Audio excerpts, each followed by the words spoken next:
Mesdames et messieurs et mesdemoiselles, depuis les frappes massives hier de la Russie en Ukraine, M. Zelensky a perdu ses capacités cognitives. Depuis hier, lundi, depuis hier matin, lundi, jusqu'aujourd'hui, mardi, 27 août 2024, M. Zelensky est devenu comme un perroquet. Il parle pia, pia, pia, pia, pia, pia, pia, pia, pia, pia. Et dans ces pia-piali, si je peux me permettre, il vient de faire une déclaration misérabiliste, mesdames et messieurs. Et ça fait énormément rire les Occidentaux. Ça fait énormément rire M. Biden. Moi-même, ça me fait rire.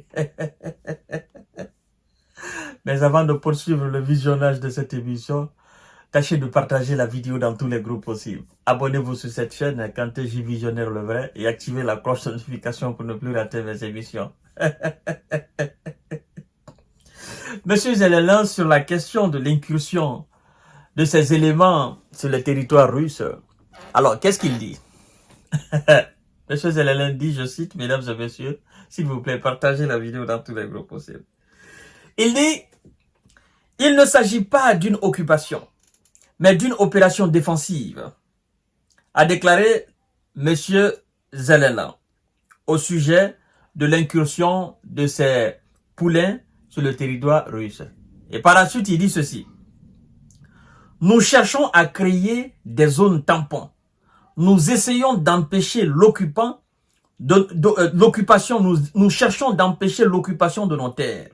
Parlant des Russes, il dit, je cite, ils ont déjà occupé 27% de notre territoire et nous faisons tout pour les empêcher de progresser. Nous n'ajoutons rien à notre État. Nous ne changeons pas la législation, a-t-il assuré. Ça fait énormément rire Washington. Oui, parce que Washington, qui sait ce qui se passe dans la région de Koursk, Washington rit. Washington qui sait que les gars de Zelensky et les mercenaires étrangers qui ont été envoyés sont traqués aujourd'hui comme ils sont cherchés partout. Ils se cachent, mais ils sont cherchés, ils sont dénichés, mesdames et messieurs.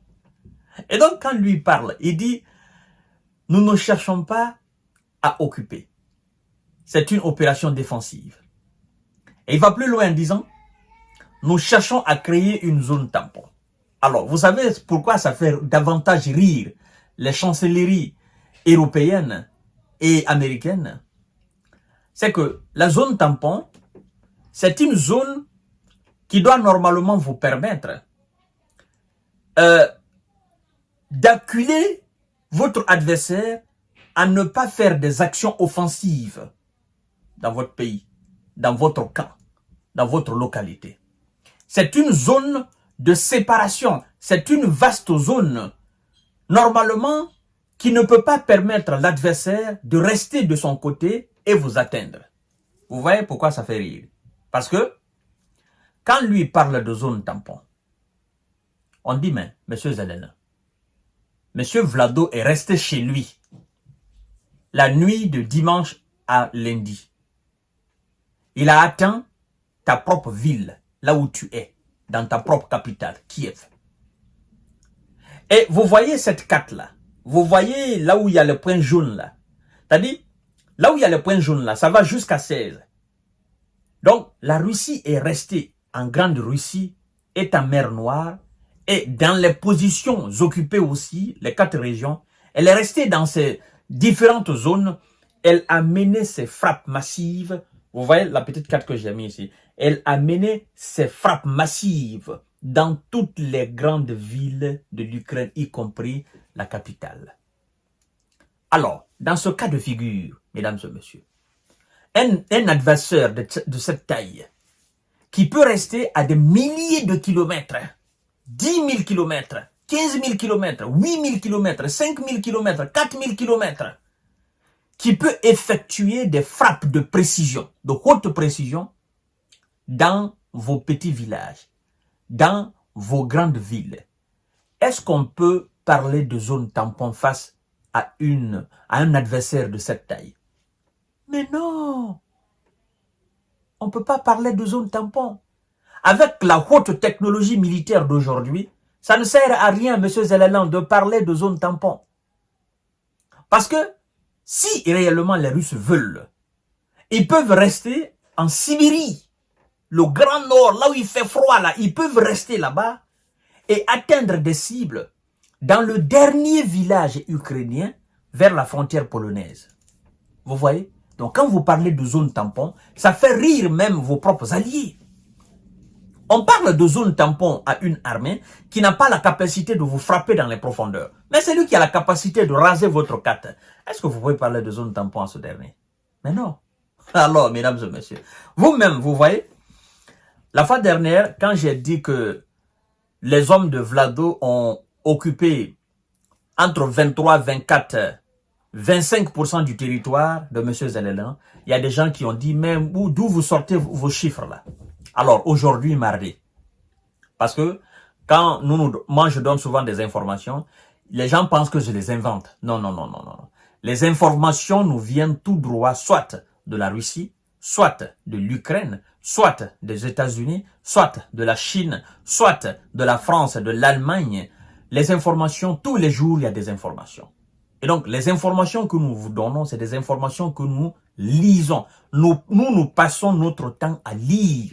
C'est-à-dire des informations liées à la géostratégie, la géopolitique. Donc, on ne peut pas se permettre à vous donner n'importe quoi. Parce que vous devez savoir que ce que nous faisons, en fait, il y a des vérificateurs indépendants sur les plateformes là d'information, sur les sites là, les réseaux sociaux, Facebook, YouTube, il y a des vérificateurs indépendants qui vérifient l'information clé que nous donnons. Les commentaires que nous faisons, ça n'engage que nous. Mais les informations clés que nous vous donnons là, ce que nous lisons là, il y a des vérificateurs indépendants qui vérifient si l'information est authentique ou bien si elle est fausse. Vous comprenez? Donc cette déclaration de M. Zelensky, elle est faite aujourd'hui. Et donc Zelensky lui-même reconnaît le pourcentage que l'armée russe occupe dans son propre pays. Il dit 27%, c'est écrit noir sur blanc. Il dit, je cite, « Nous cherchons à créer des zones tampons. Nous essayons d'empêcher l'occupation de notre terre. Ils, parlant des Russes, ont déjà occupé 27% de notre territoire et nous faisons tout pour les empêcher de progresser. Nous n'ajoutons rien à notre État, nous ne changerons pas la législation, a-t-il assuré, selon la presse ukrainienne. » C'est très important de souligner cela. Alors, mesdames et messieurs, Zelensky reconnaît dorénavant que 27% de son territoire est sous contrôle russe. Et pendant que lui dit qu'il est en train de faire une zone tampon en Russie, hier, il y a un autre village qui est tombé. Non, c'est aujourd'hui même. Aujourd'hui même. J'ai moi-même fait une émission là-dessus. C'est-à-dire, la nuit d'hier à aujourd'hui, parce que les hommes de Vlado étaient en action, la nuit d'hier, lundi à aujourd'hui, mardi, ils ont libéré cette localité, le village dont je vous parlais dans ma première émission là. Alors, chaque jour qui passe, il y a une augmentation de pourcentage du territoire ukrainien qui se trouve contrôlé par les Russes. Alors, M. Zelensky, cette déclaration, c'est un non-sens. Vous devez savoir que quand vous parlez souvent, en fait, c'est le monde entier qui vous dit. Les gens décortiquent. Quoi qu'on dise, quand même, on dit c'est le président de l'Ukraine. Donc, Zelensky, tu dois faire très attention à tes... Tu as tellement fait de déclarations que toi-même, tu ne sais plus ce que tu dis. En fait, si on regroupait toutes tes déclarations, je me dis sincèrement, tu vas te noyer complètement dans tes déclarations. Parce qu'on va sortir d'autres déclarations, tu vas dire non, ça c'est pas moi. Or, c'est toi qui l'as dit. Alors, monsieur Zelensky, il faut arrêter de dire zone tampon. Zone tampon, ça sert à rien. Il n'y a plus d'histoire de zone tampon. Avec la haute technologie militaire d'aujourd'hui, on peut rester à des milliers de kilomètres frapper son ennemi là où il est. Hein? Et quand tu parles de zone tampon, ben, écoutez, les troupes de M. Vlado sont en train d'avancer vers Pokrov. Donc, si Pokrov tombe, si dans une semaine Pokrov tombe, Zelensky, je vais te demander, mais à quoi ça sert tes troupes? À quoi ça sert tout ce que tu as envoyé pour créer zone tampon? Tandis que tu es en train de perdre, tes villes très importantes, logistique et militairement, des villes très très stratégiques que tu es en train de les perdre. Donc il faut arrêter tes histoires. Ça ne marche pas. Faire revenir les gars, mais bon, vu qu'eux aussi ne peuvent pas sortir parce qu'ils sont pris au piège, donc il faut forcément former d'autres militaires pour combler ce trou. Sinon la Russie va avancer jusqu'à Kiev. Kramatorsk jusqu'à Kiev, jusqu'à dans les autres grandes villes. Voilà. Mes chers éléments, je vous donne rendez-vous tout à l'heure pour notre série d'informations de décortiquage. Partagez la vidéo dans tous les groupes possibles. Abonnez-vous sur ma chaîne YouTube Kanté J Visionnaire. Et je vous souhaite une excellente journée. Merci beaucoup.